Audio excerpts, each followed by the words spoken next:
Olá, sejam muito bem-vindos ao podcast Aprendendo Nutrição e hoje vamos falar sobre patologia geral, unidade 2, temas 1 e 2. Ok, vamos desvendar isso. Aham, com certeza. Sabe, eu fico imaginando que, neste exato momento tem uma guerra brutal acontecendo. Nossa, e bem microscópica, né? Exato. E, assim, super silenciosa, prestes a explodir logo abaixo da nossa pele. Porque a gente tem essa mania de olhar para a inflamação como a grande vilã da história, né? É, a gente foi condicionado a isso, infelizmente. Pois é, se algo dói, ou incha, ou fica vermelho, a reação imediata é logo buscar uma pílula lá na gaveta para desligar esse processo. Sim, a gente quer apagar o incêndio a qualquer custo. Mas veja bem, a nossa missão aqui hoje é justamente entender que a inflamação e o reparo tecidual, na verdade, formam um projeto de bioengenharia colossal, sabe? Nossa, sim, é a nossa primeira linha de defesa, né? A mais importante de todas. Exatamente. É uma mudança de perspectiva que é absolutamente necessária. Fomos, ensinados a encarar o inchaço e a febre como o problema em si. Quando, na verdade, fisiologicamente falando, eles são a solução entrando em cena, certo? Isso mesmo. Para entender como o nosso corpo se reconstrói, a gente precisa olhar, de forma bem microscópica para os milissegundos logo após uma agressão.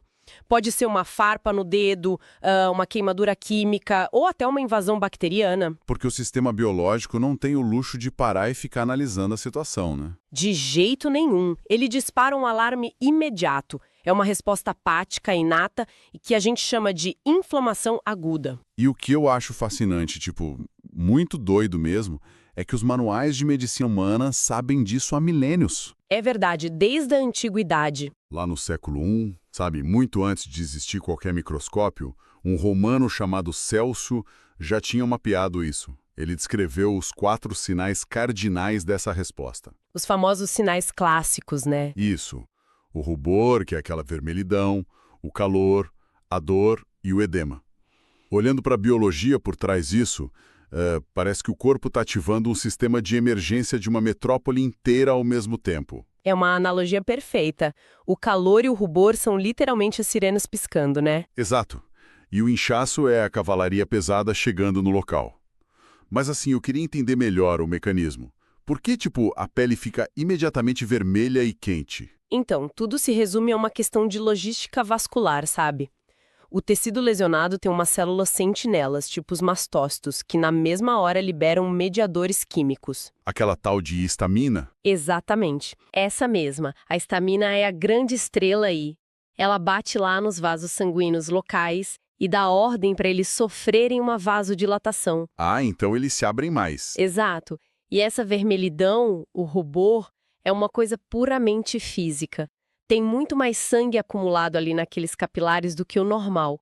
E o calor vem junto porque o sangue traz o calor lá do centro do corpo para a periferia. Nossa, faz sentido. Mas não é só um efeito colateral inútil, né? De forma alguma.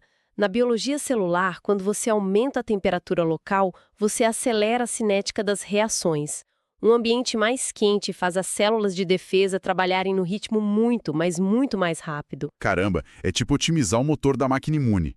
E aí a gente entra no inchaço, no edema, porque não é só água vazando de qualquer jeito, não, né? Não, é um processo super controlado.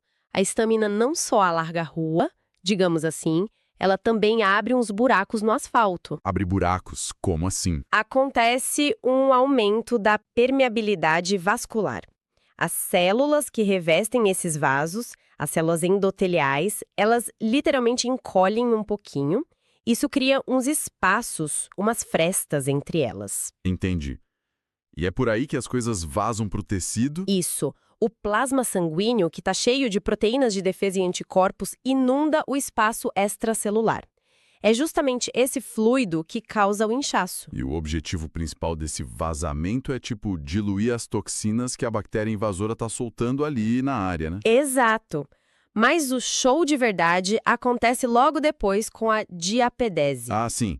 Essa é a parte em que os glóbulos brancos, os neutrófilos, saem lá do sangue e entram no tecido da ferida. Mas eu sempre fico pensando, como eles sabem onde parar? É uma dúvida super comum, porque o fluxo lá dentro é bem rápido. Pois é, o sangue está numa velocidade altíssima. Como é que o neutrófilo percebe que tem que puxar o freio de mão bem naquele milímetro ali? É tipo um processo de comunicação química lindíssimo. O tecido inflamado manda sinais que fazem a parede do vaso, expressa moléculas de adesão, pensa nelas como pequenos ganchos de velcro, sabe? Nossa, velcro na parede do vaso, que incrível! Isso. Aí, quando os neutrófilos passam correndo por ali, eles começam a se enganchar nesse velcro. Eles vão literalmente rolando e freando pela parede vascular. Até pararem de vez. Exatamente. E quando eles ancoram, eles se espremem fisicamente por aquelas frestas que a estamina abriu e entram no tecido para devorar as bactérias, o que a gente chama de fagocitose. Nossa, que operação tática. E no meio disso tudo a gente ainda tem a dor. A gente, sabe, odeia sentir dor, mas ela é super importante aqui como sinalização, né? Vital. A dor funciona como aquela fita zebrada da polícia isolando a cena do crime. Ah, aquelas moléculas como prostaglandinas e bradicinas que deixam tudo hipersensível, certo? Isso mesmo. É o seu corpo gritando para você parar de mexer naquela área imobilizada.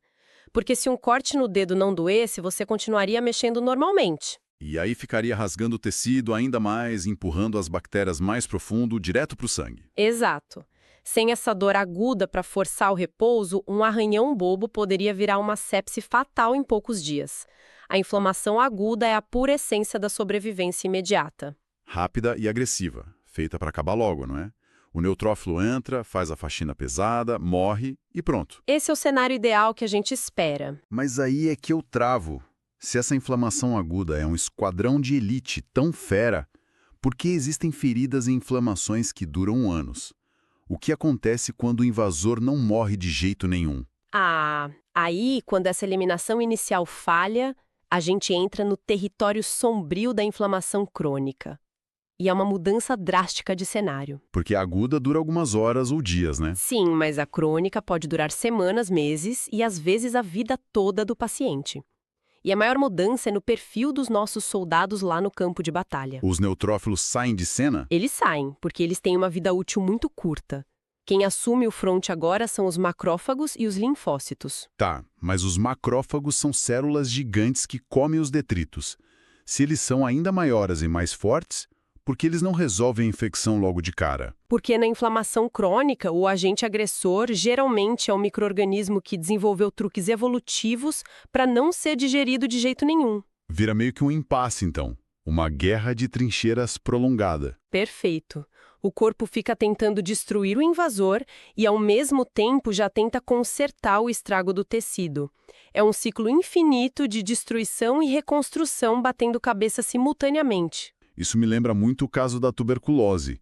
É um exemplo bizarro de como uma bactéria foge desse sistema de defesa. Com certeza, a tuberculose é um caso clássico e assustador de evasão. Porque a pessoa inala a bactéria, né? O Mycobacterium tuberculosis, e os macrófagos do pulmão engolem a bactéria, fazendo o trabalho deles direitinho, como sempre. Mas aí que tá o pulo do gato.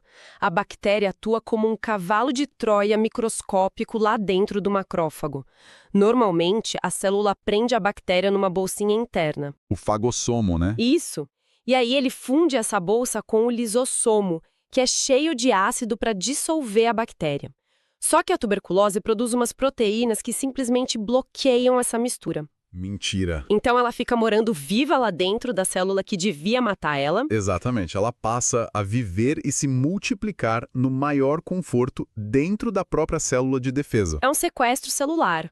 E o sistema imune não fica de braços cruzados olhando isso acontecer, né? Se não dá pra matar quimicamente, ele tenta, concretar a área toda em volta. Construir um muro ao redor da ameaça. É isso que forma o que chamamos de granuloma. Os macrófagos dão as mãos e criam uma barreira densa para isolar o problema.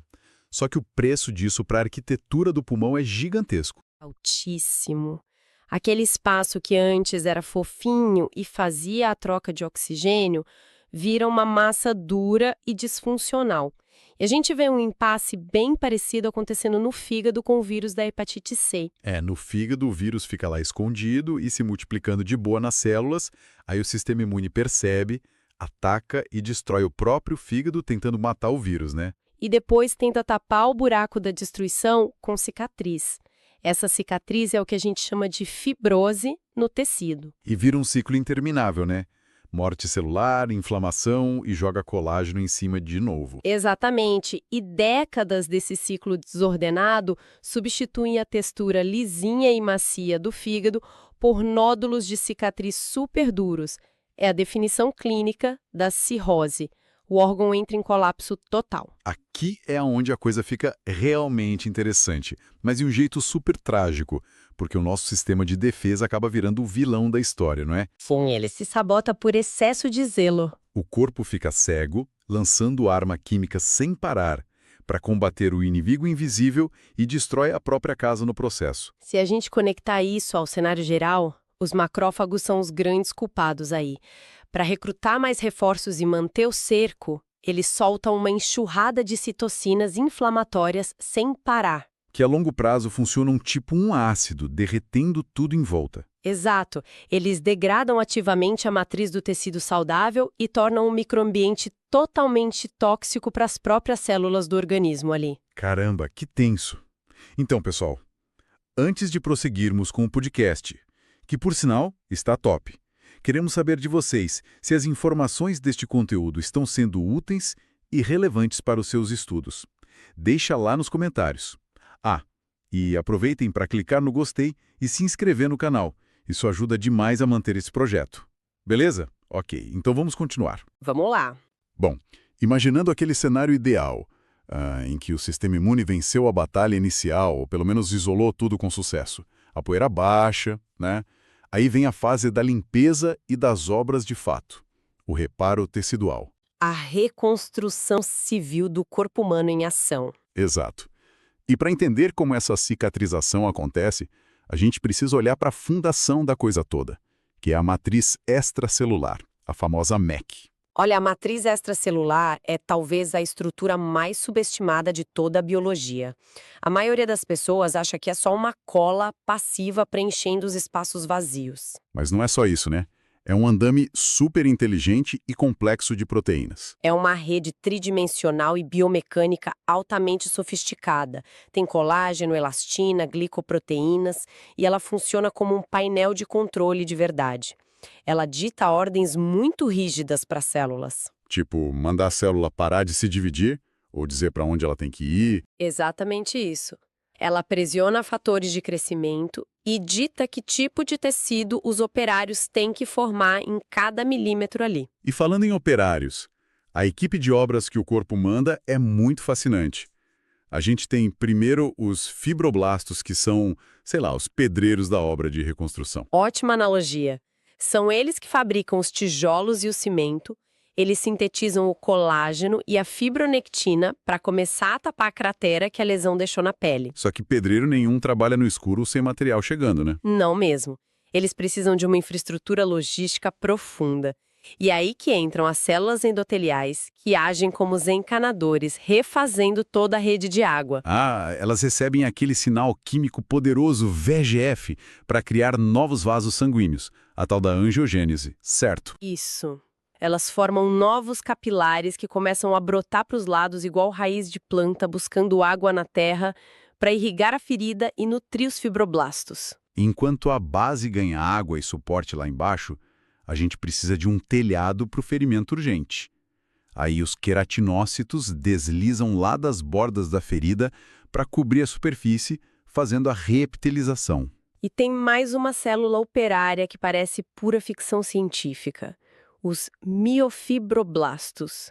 Eles são uma mistura perfeita de célula construtora com célula de músculo liso. É verdade, eles se ancoram fisicamente nas bordas da ferida e puxam de verdade, contraindo o buraco para aproximar as margens e diminuir o tamanho. Toda essa coordenação de equipe dita as 3 grandes fases da cicatrização.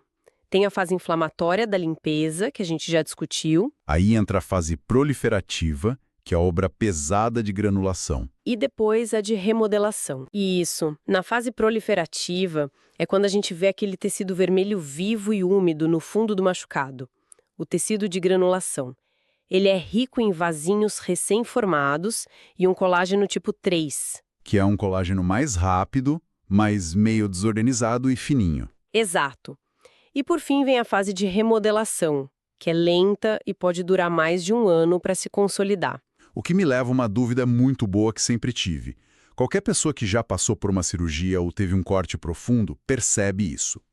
Nas primeiras semanas, a cicatriz fica alta, meio dura e super vermelha. Mas um ano depois, ela está branquinha, pálida e quase invisível. O que rola embaixo da pele durante esses 12 meses? É o puro refinamento biológico da remodelação trabalhando silenciosamente. Aquela vermelhidão vibrante no início é simplesmente o excesso de neovascularização. Muito sangue chegando lá. Sim, na fase proliferativa, os fibroblastos estavam exigindo rios de oxigênio para fabricar matriz. Então o corpo criou uma rede muito densa de vasos. E depois que a fundação está pronta e seca, eles não precisam de tanto oxigênio assim, né? Exatamente. Aí esses capilares excedentes percebem que não são mais necessários e sofrem apoptose, que é a morte celular programada. Eles simplesmente murcham e o corpo absorve de volta. E como tem bem menos sangue circulando ali na superfície, a cicatriz perde o rubor e clareia. Perfeito, é só isso. Mas e a textura tátil? Por que ela baixa e fica alinhada com a pele em vez de continuar aquele calombo rígido e protuberante? Porque aquele andaime provisório de colágeno tipo 3 começa a ser degradado por enzimas. Ao mesmo tempo, os fibroblastos substituem ele pelo colágeno tipo 1, que é muito mais denso e forte. E a grande mágica biológica é que essas novas fibras não ficam jogadas de forma aleatória. Elas se organizam mecanicamente. Sim, elas respondem ativamente à tensão mecânica da pele, elas se alinham paralelamente umas às outras, exatamente ao longo das linhas de força física daquele local, deixando a cicatriz mais plana e resistente a rasgos. Incrível! O corpo sabe exatamente de onde vem o eixo vetorial da tração e constrói as fibras no sentido exato para aguentar o repuxão. Mas a gente sabe que na vida real, essa máquina perfeita toda dá umas panes graves às vezes. Então, o que tudo isso significa quando a gente fala das falhas e disfunções? Porque, sob muito estresse ambiental, uma célula precisa mudar drasticamente para não morrer, né? Sem dúvida. A plasticidade e a adaptabilidade das células são formidáveis. A gente chama isso de adaptações celulares. Quando o estresse patológico aumenta muito, a célula pode hipertrofiar, por exemplo. Ela incha e acumula proteínas, aumentando o próprio volume. Tipo o músculo do coração de quem tem pressão alta crônica. Ele tem que ejetar o sangue contra uma resistência bizarra na artéria. Então a célula cardíaca fica musculosa e hipertrofiada para aguentar a carga sem falhar. Exato, já que essas fibras não conseguem se multiplicar fácil. E tem o oposto também que é bem comum, a atrofia. Imagina alguém com um braço engessado por meses ou um paciente acamado muito tempo. O corpo percebe que a carga mecânica sobre aquele músculo sumiu e decide que é muito caro manter tanta caloria ali à toa, né? É a pura economia fisiológica em ação. A célula ativa a autodegradação das proteínas e encolhe para economizar energia. E além disso, a gente tem a hiperplasia, que não aumenta o tamanho da célula em si, mas aumenta a quantidade delas, igual o endométrio faz no útero a cada ciclo menstrual estimulado pelo estrogênio. Mas o caso mais extremo de adaptação biológica, confesso que me deixa perplexo, que é a metaplasia. É quando um tipo celular inteiro decide que o design original é muito frágil e muda de identidade para tentar sobreviver num ambiente super hostil. A metaplasia é fascinante, mas é perigosa na mesma medida. É só pensar nos pulmões de um fumante de longo prazo. O revestimento respiratório normal é super delicado, cheio de cílios maravilhosos que funcionam como vassourinhas, que varrem a sujeira. Só que a fumaça de cigarro joga toxina química quente ali o dia todo. A célula deveria necrosar e morrer torrada. E ela literalmente sofre uma reprogramação genética radical para não morrer asfixiada. As células basais param de produzir aquele epitélio ciliado fininho e começam a criar uma camada de células escamosas, estratificadas. Fica parecida com a nossa pele de áreas de atrito, bem dura e sobreposta. Mas isso levanta uma questão importantíssima, sabe? Até que ponto esse escudo novo do fumante é realmente benéfico? Porque ele sacrifica totalmente a função de varrer o muco e a poeira.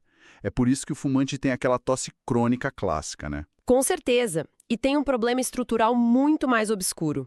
Essa metamorfose resolve o estresse térmico no curto prazo, mas cria uma bomba relógio genética no longo prazo. E se o cara não parar de fumar, o que acontece? Se a irritação persistir, essa renovação celular constante naquele ambiente tóxico aumenta a chance de erros no DNA. A metaplasia perde o controle e evolui para uma displasia. E a displasia é literalmente a antessala da neoplasia maligna. O câncer de pulmão quase sempre nasce justamente desse tecido que tentou desesperadamente se alterar para sobreviver no começo. O corpo tentou salvar a pátria na hora, mas selou o próprio destino a longo prazo. E às vezes a falha nem é culpa do DNA ou da agressão externa, mas puramente da logística vascular, a tal da hemodinâmica, certo? Nossa, sim, e esse é o calcanhar de Aquiles absoluto da cicatrização. A biologia celular é linda, mas é completamente refém da física dos fluidos. De nada adianta os operários serem bons se o oxigênio não chega na obra. A gente vê muito isso na microcirculação deficiente em pacientes com diabetes descompensada, né? Infelizmente, vemos demais. O excesso de glicose crônica no sangue destrói a integridade dos pequenos capilares lá nas extremidades, tipo os pés. O vaso fica espesso e disfuncional e o fluxo de sangue cai absurdamente, causando uma hipóxia severa, a falta de oxigênio prolongada. E se o fluxo cai, a matemática da biologia é muito cruel. Sem fluxo, sem oxigênio. E o oxigênio é essencial lá na mitocôndria. Sem ele, a célula não produz ATP. A energia acaba. E fabricar colágeno custa caro energeticamente para os fibroblastos. Eles ficam sem eletricidade nenhuma para operar os equipamentos na obra. O reparo simplesmente paralisa de vez. Fica tudo estagnado. Paralisa e ainda por cima retrocede, porque a reconstrução para, mas as enzimas da fase inflamatória ainda estão ali presentes, derretendo e degradando o pouco tecido restante. É assim que um pequeno arranhão no pé do paciente diabético vira uma úlcera crônica aberta que não fecha por meses e que pode, infelizmente, infeccionar gravemente e levar à gangrena e amputação. Isso mostra como o reparo tecidual e os vasos sanguíneos são uma rede sistêmica inseparável. Acompanhar todas essas minúcias e conexões assim nos obriga a olhar para a nossa própria fisiologia com um nível de reverência quase absurdo. Uma pequena cicatriz no joelho ou um arranhão de nada na mão deixam de ser apenas marquinhas bobas e passam a ser os troféus tangíveis de uma guerra microscópica insana e de um triunfo bioengenheirado silencioso que deu certo dentro de nós. E o mais instigante é projetar isso para o futuro da ciência médica. É de explodir a mente e imaginar as possibilidades clínicas disso. Imagina só o futuro da medicina. Quando formos capazes de assumir o controle total desse painel de botões da matriz extracelular, hackeando os sinais químicos, a gente vai poder modular perfeitamente a angiogênese, desligar a inflamação na hora exata em que ela ameaçar virar crônica, antes da fibrose destruir tudo, e quem sabe talvez até eliminar o próprio conceito de cicatriz para sempre, dominando uma regeneração em que o corpo refaz o tecido perfeitamente idêntico ao original. Aproveitem para se inscrever no canal e clicar no sininho para notificações sobre novos conteúdos. Até a próxima!